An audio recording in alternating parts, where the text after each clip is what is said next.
Good morning and welcome to Perspectives on Invicta 98.9. This morning, we're glad to have with us in the studios again the Commissioner for Internal Security and Home Affairs. A few days back, just before we went on the weekend, Samuel Arwan was with us in the studios and, of course, talking about security matters and how state governments and, of course, the citizens are in collaboration with tackling the issue of insecurity in the state. It is, another thing that we had to bring him to the studios this morning to, clear the air on some rumors, on the grapevine about airplanes, jet fighters hovering around us, and so much has been put on why these jet fighters or airplanes are so sane today.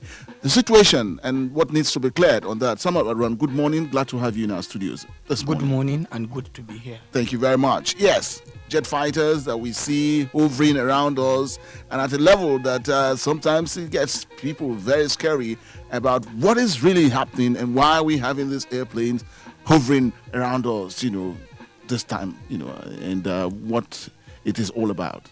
Well, and first and foremost, on Friday I was here and I actually explained that Operation Thunder Strike, Operation Wild Punch, there's an air component of these two operations being led by Defense Headquarters. Now they are carrying out operations around our border with Niger State and up to our boundaries with Katsina and Zamfara states. For instance, residents of Kabrasha general area, Kusatu, Rigia, Uku, Gulibi, Mashigi, all in between Chukun and Birnungwari local government areas have been seen jet fighters hovering around. They're actually carrying out operations in the general area. Contrary to the insinuation that most of these planes are actually working for bandits and criminals and what have you, is not true. They are security operatives who are carrying out their legitimate operations. There is no cause for alarm, and I also want to appeal to community leaders, traditional leaders who are living around the areas I mentioned. They should help us to reach out to their subjects, that what they are seeing is purely military operations and there's nothing more than that. And if they want to get more clarification, they can call the Kaduna State Security Operations Room on 090340060 and also 08170189999. I also want to use this medium to equally inform communities around Kalla, Gifi, Ungwan Araha 1 and 2, and also Libera, and those of Ungwan Dokaji and Dokankarji in Kauru local government area. This community, the first communities I mentioned are in Kajuru local government area, and the last communities I mentioned are actually in Kauru local government areas. Nigerian Air Force 2 is carrying out surveillance and air fighting patrols around their areas. So it is the same thing. There's no cause for alarm. Yesterday, I took out time to go to Gifi, and I was also at the bank of the river that separates Gifi and Ungwan Araha, where we saw things for ourselves. And we got briefings from security agencies on ground and also some members of the community. Contrary to the insinuation that the security operatives are not working in the general area, is not correct. Security are working around the general area. That is that. Well, at this time, a lot of intelligence gathering would be required, at this time to know the movement of these bandits, especially when we know about, the lockdown situation that we're in, and of course, bordering on porous borders, and why the bandits are probably taking advantage of this period. I don't think so, and I've heard that bandits or terrorists are outlaws. Mm. You remember in Borno, Yobe, and Adamawa states, there was a time, specifically Borno, Yobe, and some local government areas were under emergency rule in the states that I mentioned. There were attacks on soft targets. So I think it is not really logical when I hear this argument to say that, there is lockdown and you have criminality. In the first place, these are terrorists. These are bandits. They have no they have no recourse. They don't recourse to the law. They are operating in the ungoverned space. You don't you except you use the air power or you do a lot of intelligence gathering, you hardly can get them. And also, these people are highly mobile. I told you here that in a day, somebody will leave Dansado in Zamfara State. From Dansado to Maganda or Gwaska area of Benungwari, in less than 30 minutes, he's in there. And from there, he sneaks into Walawa, or he comes to around the Rijia with the border with Shiroro. He's already in Niger State. Or somebody will leave Iguma Karanta axis of Munya local government of Niger. In no time, he's wobbling in between Kachia and Chukun. And before you know, he's already in Igabi. Or you look at the Kuduru forest that stretches from Giwa to Benungwari to part of Chukun. So this is a very complex issue. And these people are highly mobile, like I said. The commitment to take off this guy is there. The political will to ensure that this becomes history is there. But like I said, this is a very complicated issue. It's not as easy as you think it is. It is only when you're in the forefront. It's when you're in the front line, you see how complex, how difficult this is. Because information is key. The intelligence gathering is essential. The powerhouse of the fight against bandits. Like I told you, they are highly mobile. And information is important. You in an hour, bandits can shuttle into different places. When you see them with their bike, with how they master the thick forest, is a surprise thing to you. So this is a very complicated issue. You should also ask yourself this question: how do bandits access fuel? How do they get logistics? How do they get food? I told you here last Friday when I came that foods or liquor are meant for bandits are usually intercepted. We got someone who brought liquor from Plateau State. The other time, we got someone who traveled all the way from Ondo State, taking cannabis and what have you for us. So this is very complicated. It's not as easy as people think it is. It is very easy for someone to sit elsewhere and say nothing is being done or government is not committed. No. This fight is multidimensional. You need support of government, you need support of the communities, you also need support of the security agencies. Security agencies can't operate without information. And this is not a conventional where you know that this is where your enemy is. Most of these bandits, they shuttle in between town.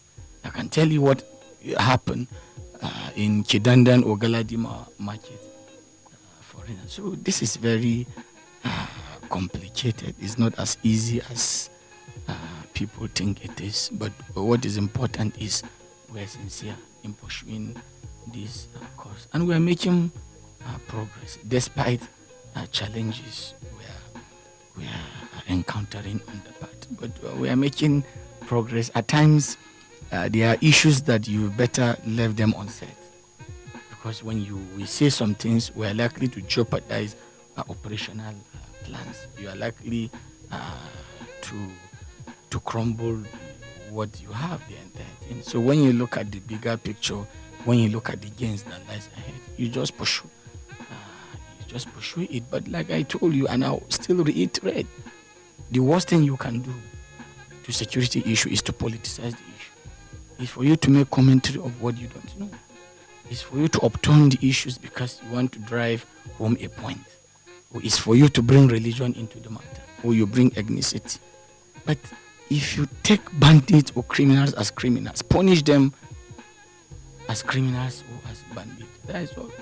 But once you are adding emotions or sentiment to all this, then you will be in for a long haul, because this is what consolidates banditry and what have you. So we are committed to what we are doing, and we will continue to do our best. We will continue to relate with military, the police, and other security agencies.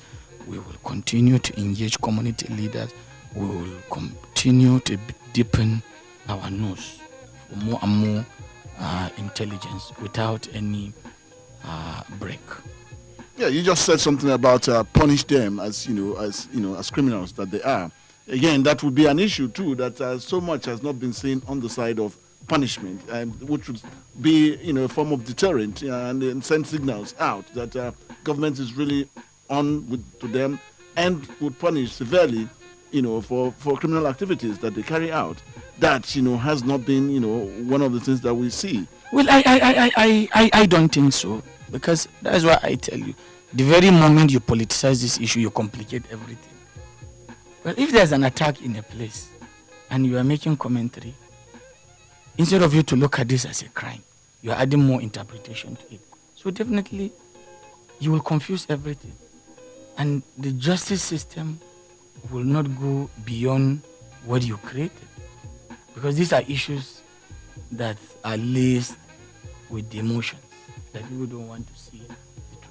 Or at times people will tell you that most of these crises are one-sided. But for me, who glean information from all sides, I know it is not true.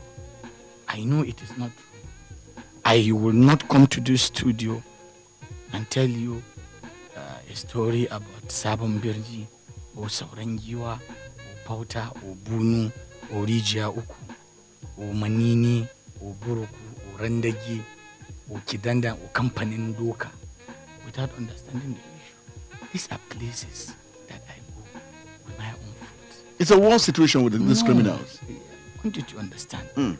You have to understand the issue. If you don't understand the issue, you will complicate the issue.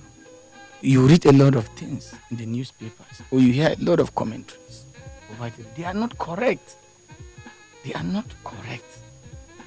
If you want to understand a conflict, you have to take your time to glean all sides, to understand the remote and immediate cause. It helps you to understand the situation. That is why I tell you, I can't sit down here and talk to you about what is happening in Tami. Tami is in Igabi local government, without going there to understand the problem. I can't sit down here and tell you about what is happening in Gwanto or what is happening in Bachira in Kajuru local government without taking time, without understanding the issue. When you understand the issue, you can be able to know the solution. That is when you can be able to know the problem. But if you are guided by emotions, something will go wrong. That is why for years, people will continue to talk, people will continue to argue, but because what they know and what they are pushing forward is not the correct issue, you will not be able to find the solution. For instance, someone who tells you there is a crisis over land, or there is a crisis of there's a religious war against a particular community or against a particular site. What are the indices? What are the variables? What are the facts that supported that? Now, what do you talk of the thief and Jokun's fight? Is fight over what? So conflicts are born out of disagreement. Conflicts are born out of people being aggrieved. And if you don't understand the problem, you will not be able to solve the problem. And I told you here on Friday that no matter what you say, you should know that there are people that will only believe your story after they have exhausted their findings. That is where we're talking about the post-information verification. Everything that you see, everything that I will say here today, people will go and verify. If I'm saying the truth, whether you like my face, whether you don't like my face, accept the truth that I said. Because you can't throw the baby and the bath water altogether. Or because of one political consideration or the other, everything that someone is involved, you don't see good in it. That is not the issue. The issue is, how do we save lives? Because most of these cases are avoidable. But if you understand them, but if you don't understand the problem, there is no point for you to come with your prejudice, to complicate everything or to add more fuel to the issue. But as I sit down here, I will tell you that both sides are wrong. Both sides are complicit. Both sides have one wrong or the other. This is what I will tell you. And I know this. Because if an individual is speaking for a group, definitely his sentiment, his disposition is towards the group. If another person is speaking for another group, yes, his sentiment is there. But as a government, we should pretend, we glean, we source, we get intelligence and information from different angles. They are on the table. I can give you a breakdown of what happened in every local government in Kaduna State from July 2019 to date. It's just for me to go into the records. I will tell you what happened here, what happened there.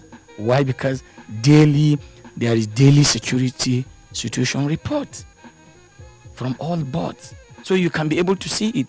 But if you are emotionally attached to a side in conflict, that is where your sympathy will go. But if you want to serve humanity, if you want us to save this problem, if you want us to overcome this problem, unless we truly look at things from different directions, because there will always be two sides. So what I'm trying to say here is, these are complicated issues, but they are very, very simple. If only one can be calm, if one will divorce emotions and ethnic or religious attachment and political attachment to look at things the way they are. There must be consistency. You must take your time. You must try to do a lot of investigation. What I don't know, I should say it, that I don't know. In one of the meetings that we had, the director of the DSS was there. The commissioner of police was also there. All the heads of security agencies and community leaders were there. All the security agencies reel out the chronicle attacks, crisis of violence, so to say, in most of these areas. And nobody could counter what they say. So when someone cries, try to find out why is he crying. Or when someone is not crying, try to find out why is he not crying. If me and you serve humanity, we should serve all humanity. There shouldn't be preferential treatment. You shouldn't just grasp an issue up and you just finalize. And one interesting thing is, you see people making a lot of commentaries, and when you ask them the basis of their commentaries, it is not there. The substance is something you can't substantiate. Or when someone even try to defame you, when you try to probe, when you try to challenge, to say, look, you have to come and substantiate what you are saying. From there, it will turn out to preaching. It will turn out to trying to tell you that, oh, you should know one day you will not be here, one day you will be there. You know, a lot of epistles that are so meaningless. Elementary sense of life, we all get that from where we're coming from. You know, so but the issue is this: we should try all that we can to save the best for the last. This is not about political party. This is not about religion. This is not about ethnicity. This is crime.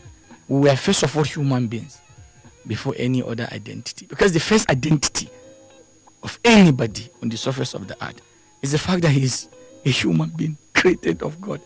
Any other identities are coming after your existence as a human. I'm sorry that I'm going philosophical. No, okay, I understand, but again, from what has come out of this is that we're seeing a situation where we just could be having some battles on these fronts in Kaduna. You just talked about some of them having communal crisis, and this communal crisis can be on ethnicity, can be on religion, can be political too. Yeah, the driving force are there because So, and it has been lingering, and successive governments have tried, to find solutions to them. I'm thinking about finding lasting solutions. We've been having series of meetings and all of that, but it's still lingering. And then we talk about, bandits, criminals too, on their own.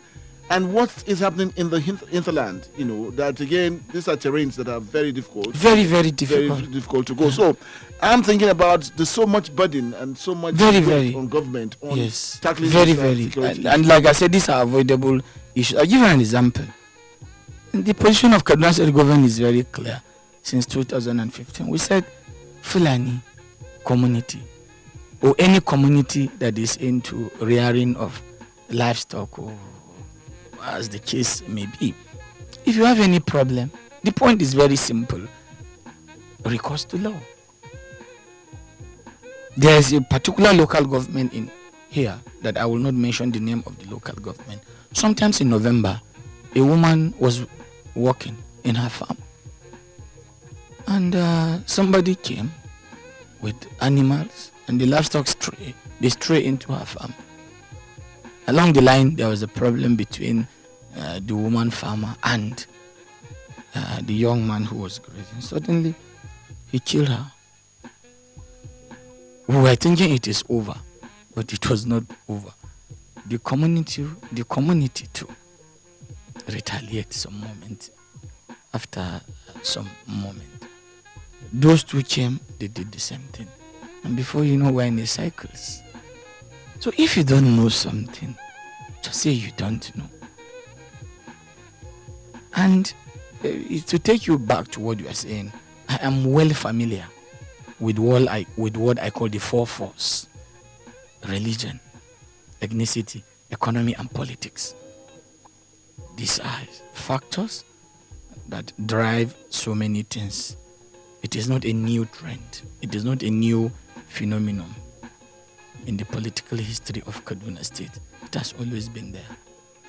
Somebody will look at things from a religious ground, another ethnicity, another economy, another politics. But what we are saying, we can do politics with all other issues, but there's no point for us to be doing politics with human lives. There is nobody that will want peace and stability more than government. Yes, well, it will take you a lot of your time, take resources, take your energy. You have trauma. If you are not careful, it leads you into unstable state of mind, so to say. And look at governor. Governor is under oath to administer Kaduna State as an entity. But I do know that Twin Alabi is not under oath. Your work here is spelled out in the conditions and service of Invicta FM.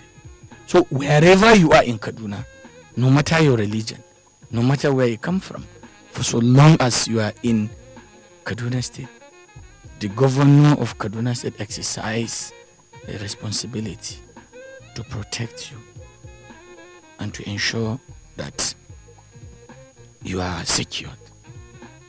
But somebody who is running an organization or association, he does not have constitutional and statutory responsibility.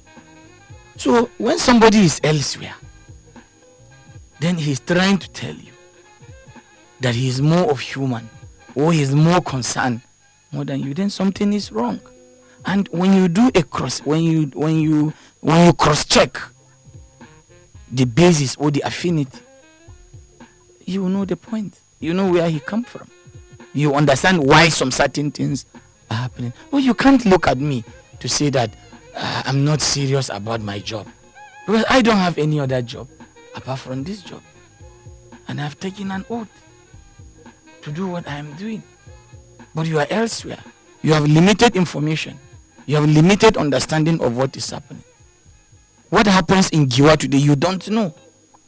What happened in Sanga today is not with you. You are not. What happened yesterday around the Kabrasha, where the Air Force were there around the Gulu, you don't know. And people always tell you that they know. Since you know, why have you not been able to solve a problem? So that is why I am saying that the best way to solve a problem is to come together. It's for you to seek understanding. What you don't understand, don't say because you don't like Samuel Arwan's face. No matter what he is doing, it is good. You say, no, it's not good. It's not good. Underlying motive elsewhere. You are not helped. The situation, there are people that have made a trade of insulting people, particularly young people. Well, if insulting people is a business, is smiling to bank, those that have insulted others in the past will have been millionaires. There is no gain. And why government will not be distracted is because we are conscious of the responsibility that is on us. If there's a problem, we'll try all that we can to see how we solve the problem, because it's a leadership position that the government is exercising. There's a responsibility, and that is why we will continue to do what we are doing. And like I said, the battle against COVID-19 has not taken our eyes off the security issues in the state. All right, we're talking about security in the state, government's responsibility, and your responsibility too towards the security situation that we find in our state. We have to go for commercial break. We'll be back with you shortly. Invicta FM. Invicta FM.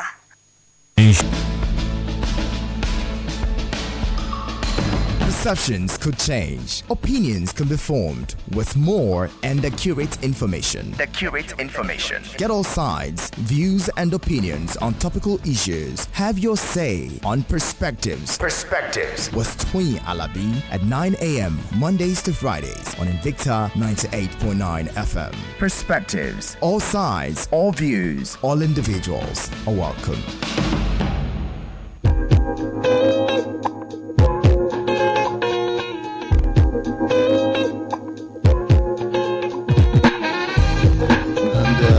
Commissioner, Kaduna State Internal Security and Home Affairs, Samuel Arwan, with us in the studios this morning, and we're looking at matters arising in areas of security.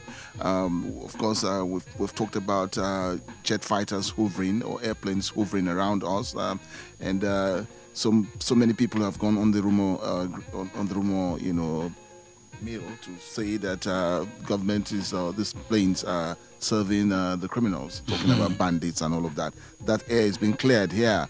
It is operation, to secure lives and property. Sam, I want to talk about, citizens' responsibility in this fight against bandits and criminals, as we see them still lingering. And because it's still lingering, we begin to ask about trust in government, to see that government is positioned to secure lives and property. How much of it are we getting with citizens? Well, to be sincere, if I sit down here and say that we are not getting support, I think I'm not fair to people who have been supportive in this. Sincerely, we are getting support from people of goodwill across the state. In Giwa local government, for instance, I must commend them from Ongwengelo to Yadi to Ongwangamba up to Iatawa to Bakali to Uzata and other communities. They've been supportive. to security agencies and government as well, and we commend them for that.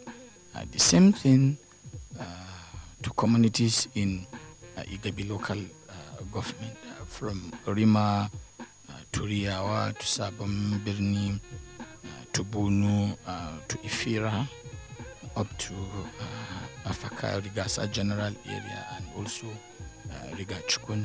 They've been supportive to us. The same thing to communities in Chukun local government, from Katuka, that is around the Faka area, and up to Kudandan, Gwagwada, the Kabrasha, the Kusatu, Kurman Kaduna.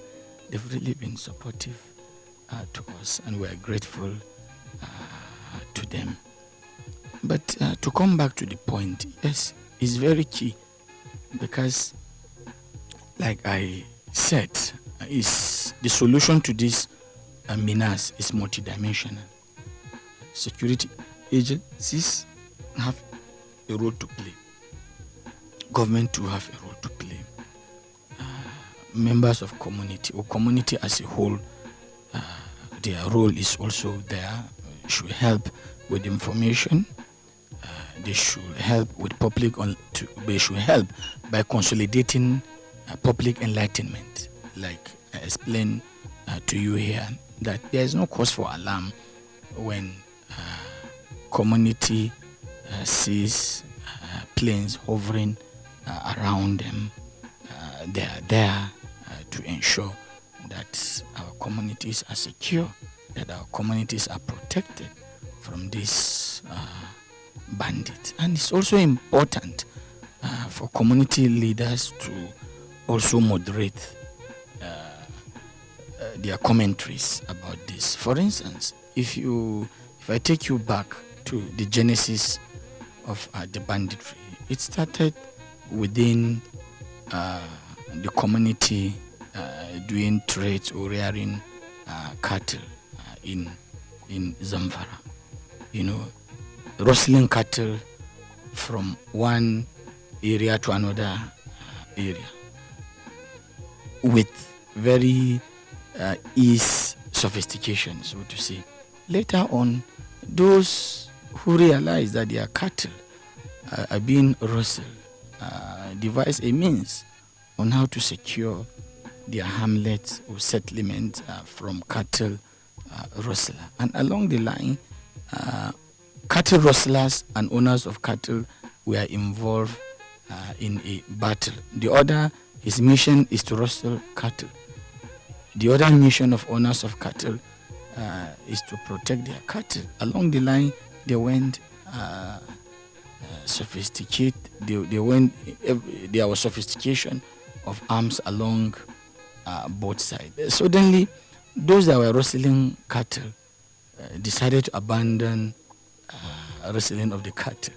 Once they come to a hamlet, what they do is they kidnapped maybe the owner of the cattle, take him to the thick forest and insist that his family dispose the cattle and bring the money to them. Along the line, they impoverish people around them, and suddenly it became a killing business, going to the highway to kidnap travelers or to kidnap those plying the road. So these are some of the trend, the change, metamorphosis from one level to another. And when security was intensified along the major routes, for instance, they started running out of logistics. You realize that they started reacting on soft targets and what have you. So when you look at the trend or the metamorphosis from another level to another level, so it means that we need a sound intelligence gathering mechanism so that we can be able to get to the root of this matter. And to be candid, I'm not trying to blow the trumpet of security agencies, even though we don't like to be talking about it, so that we don't jeopardize the gains that we are recording. The tracking technology has really helped. Where with the help of a tracker, you can be able to know where a particular bandit is. And there is also devices that helps security agencies to do what is called lawful interception, where you can be able to tap in, where you can be able to glean or to assess what bandits are saying. I'm very, very sorry. I won't go into more details on this. So, sincerely, community support is very essential.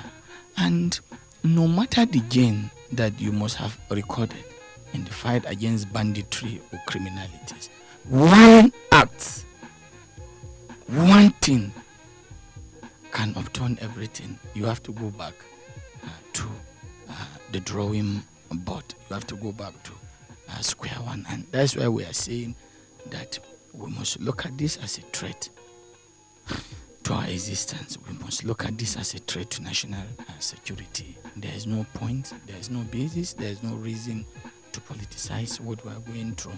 I've seen a couple of commentaries where someone will come on air to say that we warn you about Buhari, or we warn you about El-Rufai, or we warn you about APC.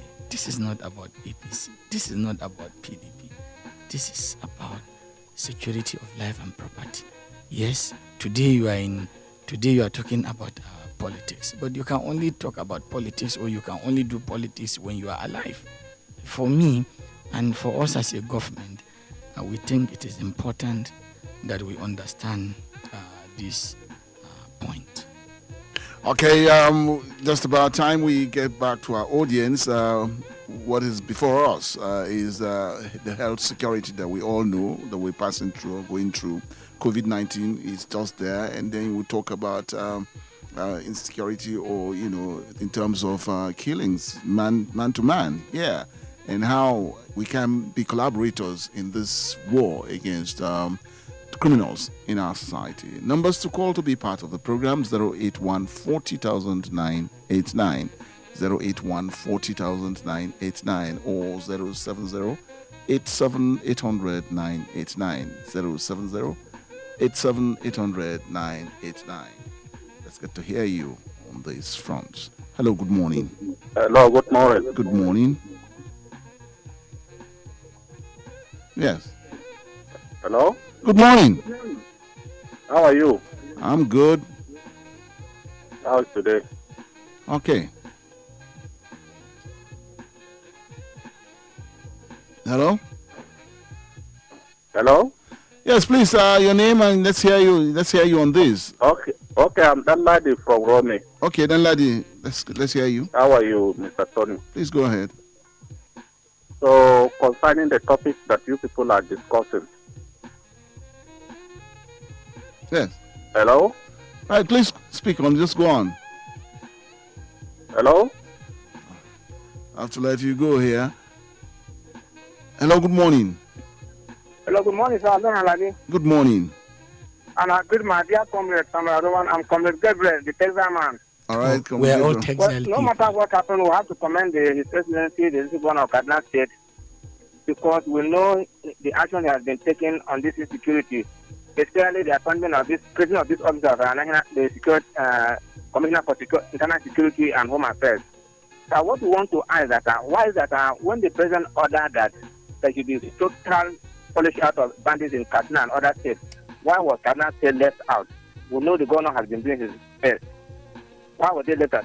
And secondly, why is it so difficult that because those days we had about General Benjamin Dukule, General Mohammed Shua and others, in fact, even those people in the bush, they used to have fear.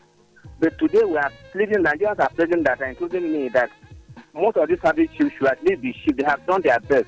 Why is it so difficult for the governor, for the president, to say that this service chief should be changed? That's what I want to ask, sir. Okay, Comrade Gabriel. Thank We'll just pass it on to the commissioner. Okay, I will want to appreciate Comrade Gabriel. Thank you very much for your support. I want to assure you that the operations in Katsina involves Kaduna State as well.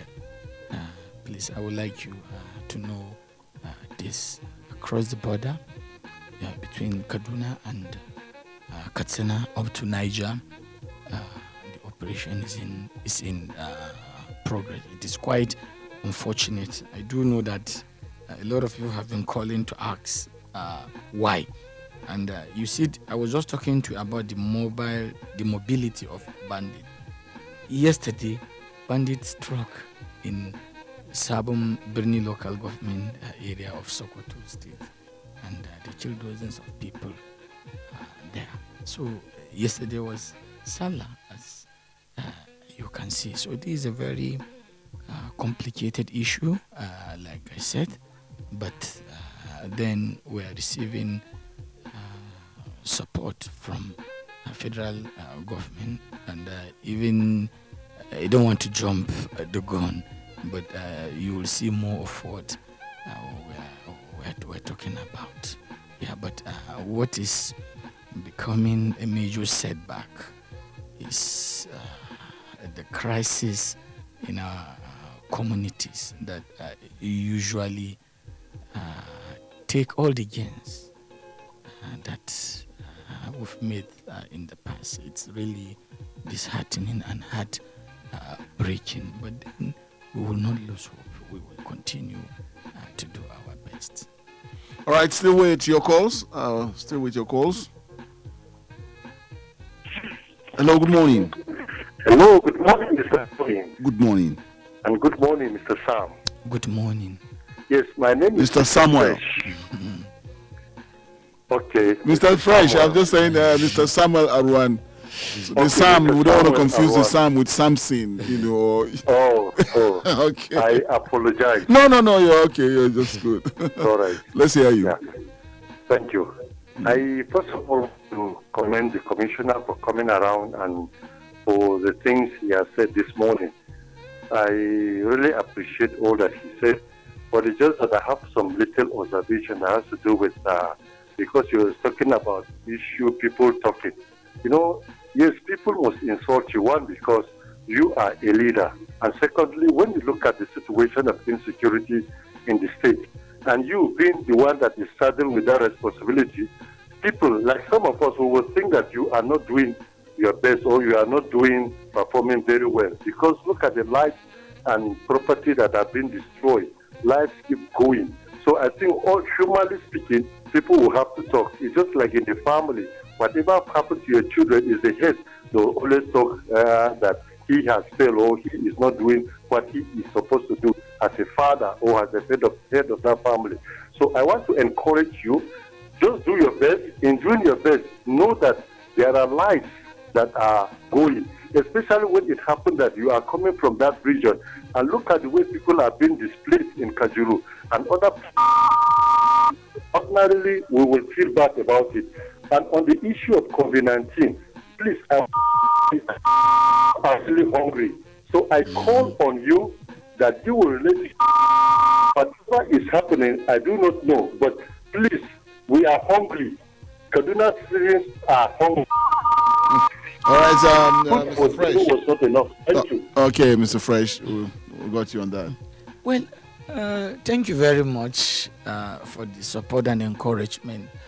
I think I'm not overwhelmed with criticism. There's no problem for that.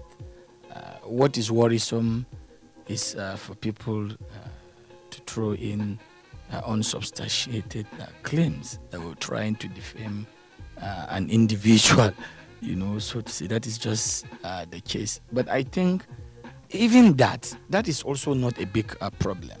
A big problem is where comments or commentaries will compound or will make nonsense of gains, that will make nonsense of gains and also put the lives of citizens at risk, via politicization of all the issues. For me, I think that is just the concern. But I want to assure Mr.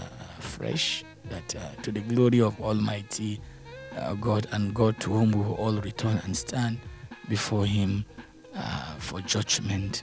We are doing our best and we will continue to do our best. I think in public service you can't escape most of this. Is part of life. Someday it will be history.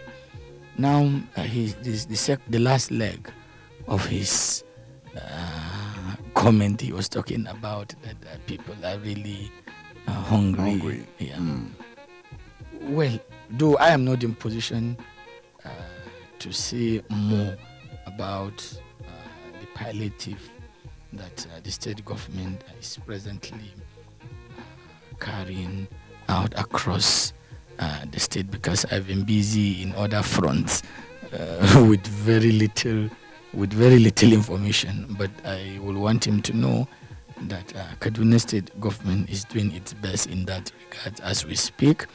I do know that a lot of palliative presently being transported to different local government areas of the state for distribution to identified clusters. This is the little that I would say, and I believe the secretary to the state government who is heading the committee will be on air, I think, this week to say more about what government is doing in that regard. Okay, still with your call, still can take one call before we bring it to a close. Hello, good morning. Hello, good morning. Good morning. Good morning, Mr. Alabi and Malam Samuel Arwan. Yes. Yeah, my name is Elder Nuhuntak Kiari from Marabarido. Elder Kiari, right?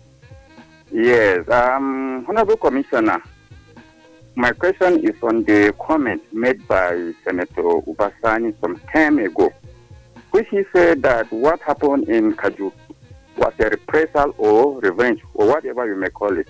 So as a Commissioner of Internal Security, can you clarify to the good people of Kaduna, United States, and innocent people of Kajuru about the comment made by Ubasani? And you should also please agree that yes, Ubasani made that comment before you comment, please. Thank you very much. Well, thank you, Elder Kiari. My concern here may be that, I don't know, let me just pass it on. Commissioner. Well, and first and foremost, I don't speak for Senator Ubasani, although Senator Ubasani is my senator, as I'm from Kaduna Central. And Ubasani, as a senator of the Federal Republic of Nigeria, has access to security information.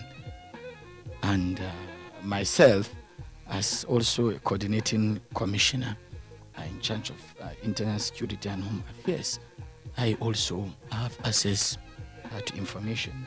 I am not here to debate what the senator said, but to give you a sincere and honest answer. All sides are complicit in what is happening in the area in question. Peace, we must pursue peace. All sides are complicit in the problem that we're experiencing, just like it is elsewhere in other parts of the state. What is wrong is wrong. What is right is right. Like I said, we must work hard to save life. We must work hard to ensure that peace entrench. This is no time to raise embers of hate or to create artificial tension that will not augur well for our state. We need peace, and we need stability. We need development. We really need to go beyond where we are. And the only variable, the foundation of getting where we will want to be is to get peace. So like I have answered him, solution to this problem is all sides must recourse to law. People of goodwill should also come in so that we work together and we stop this bloodshed, because there is no justification for little children, for babies, for women, for the aged, for people to be losing their lives. It doesn't. It's not a good. It's barbaric, and it stand condemned. But like I said, and I can stand on what I said, all of us must come together so that we fight this to an end. We are first of all human beings before any other thing. There's a need for us to respect the sanctity of life. Sanctity of life, sacred of life is not negotiable. Life is created by God, and no human being is empowered to take life. So as a government, we will continue to do our best, but then, like I said, we need support of all and sundry so that we have a peaceful Kaduna State and a peaceful Nigeria for peace and development. Commissioner Sam Arwan, thank you for coming to our studios this morning. You're welcome. And that will just be about the size of it on Perspectives this morning, sharing thoughts and putting enlightenment into security situation in the state. Commissioner of Internal Security and Home Affairs, Samuel Arwan, with us this morning. We'll come back with Perspectives tomorrow, same time, same station. Dorcas Bagaya, thank you for connecting us with the people. And Wisdom, thank you for putting us in the pictures. Good morning.